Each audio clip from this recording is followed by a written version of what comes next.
The Nigeria Immigration Service on Monday announced that Nigerians returning to Nigeria can be admitted into the country with their expired passports. This was contained in a memo addressed to all heads of missions, immigration attachés, airport controllers, and airlines. According to the memo, which was signed by the Special Assistant to the Comptroller General Foreign Desk, DCI BM Lawal, for the Comptroller General of the Immigration Service, Muhammed Babandede, all airlines were requested to allow holders with expired Nigerian passports to board without any hindrance.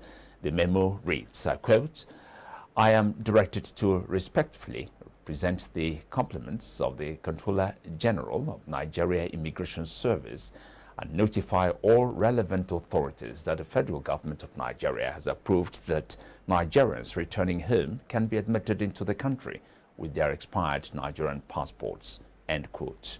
Now, the International Air Transport Association has revealed that airlines will pay 222 billion naira extra for fuel this year.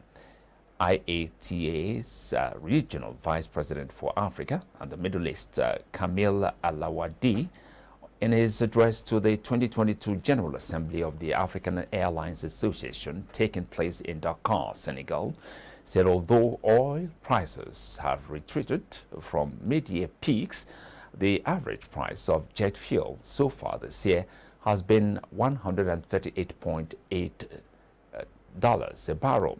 According to the IATA boss, this means airlines would collectively pay an extra $222 billion for fuel this year, compared with 2021, adding that fuel accounts for 30% of airline costs.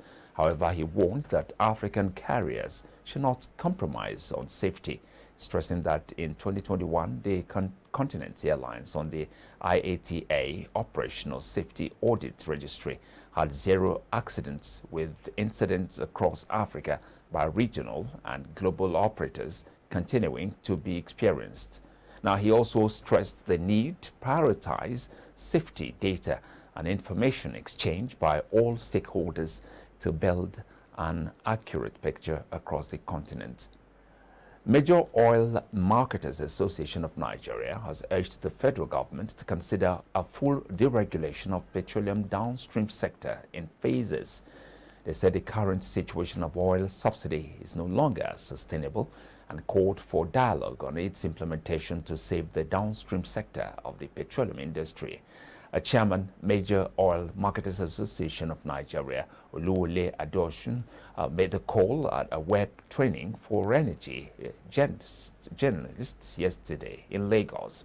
Adeosun said that the development was necessary to cushion the effects of the impacts of the sharp rise in fuel prices on the hard-working citizens of Nigeria. He also said that MoMan would continue to work with other key stakeholders to ensure that it ramps up supplies to retail sites and return to normalcy as soon as possible. Adeosun added that there was need for the country to begin the process of price deregulation to reduce the inefficient subsidy.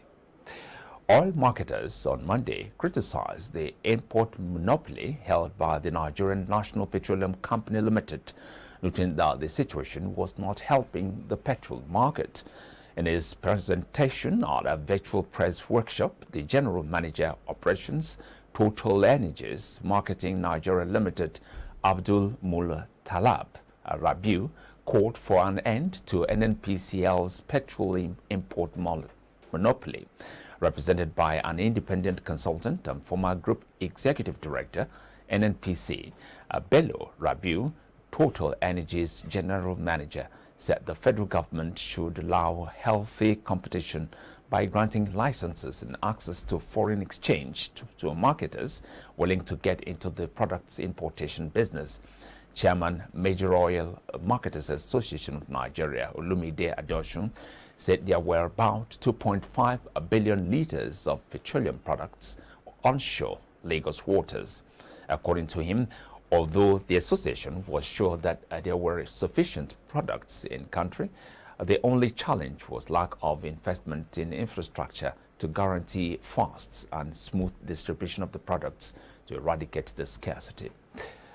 The Central Bank of Nigeria has disbursed 9.714 trillion naira in financial interventions to different sectors of the economy in the last 3 years. The largest chunk of the disbursement of 3.166 trillion naira, or 32.6% of the total disbursements, went to the manufacturing and industries. Now, Director, Development Finance Department, Central Bank of Nigeria, Yusuf Yila, showed that the Development Finance Department of the Central Bank of Nigeria is committed to the goal of sustainable economic growth. Yila spoke at the department's 2022 retreat in Abuja with the theme Financing for Sustainable Development in Nigeria. At the end, he stated that the DFD has been at the front bench of food security for Nigeria in recent years through a plethora of programs and initiatives. Other disbursements made from the 9.714 trillion naira are 2.243 trillion naira, or 23.1% to to energy and infrastructure, 2.214 trillion naira, or 22.8% to agriculture, 1.010 trillion naira, or 10.4% to services, 689.694 trillion billion naira, or 7.1% to micro, small and medium enterprises, 233.136 billion naira, or 2.4% to export, and 135.996 billion naira, or 1.4% to health. Yila said the department has developed an advanced system for linking farmers to input supplies and providing access to markets for farm products. Meanwhile, the Deputy Governor of Financial System Stability Directorate of the Central Bank of Nigeria, Aisha Ahmed, has expressed concern over the poor repayment of loans provided by the bank, which is noted might affect the sustainability of the bank's initiatives. She said this at the 2022 retreat for the Development Finance Department in Abuja on Monday. While stating the importance of the interventions to the Nigerian economy, she urged beneficiaries of the CBN loans to pay back to enable others to benefit from the interventions. She said, quote, "In recent years, the efforts and interventions of the CBN have ushered in a lot of growth and impact. It helped us combat extreme poverty, food insecurity, and grow the agricultural sector and manufacturing base."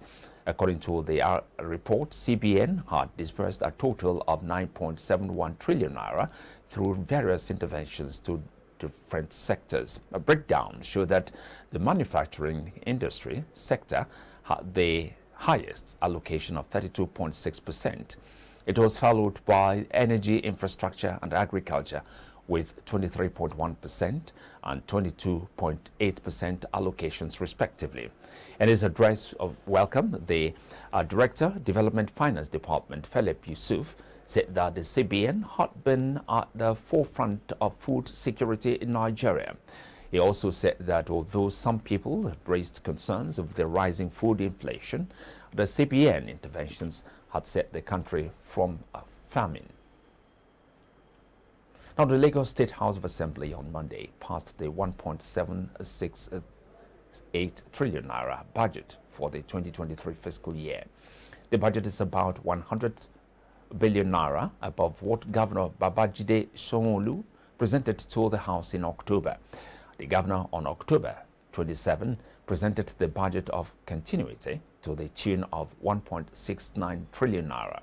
The capital expenditure was increased to 1.190 trillion naira from 932 billion naira, and recurrent expenditure was cut down to 748 billion naira from 759 billion naira presented by the governor. Sectoral allocations also showed that 3.2 billion naira was approved as the new overhead costs of the Office of Civic Engagement for Drug Abuse Advocacy. The Speaker, Mudashiru Obasa, thanked his colleagues for their collective sacrifice and swiftness in handling the appropriation bill. He said their action showed their love for the progress of Lagos State and hoped that residents would show their satisfaction with the lawmakers and the All Progressives Congress APC by voting for candidates of the party in 2023 elections. We'll take a short break now, come back to continue with the rest of the news. Stay with us.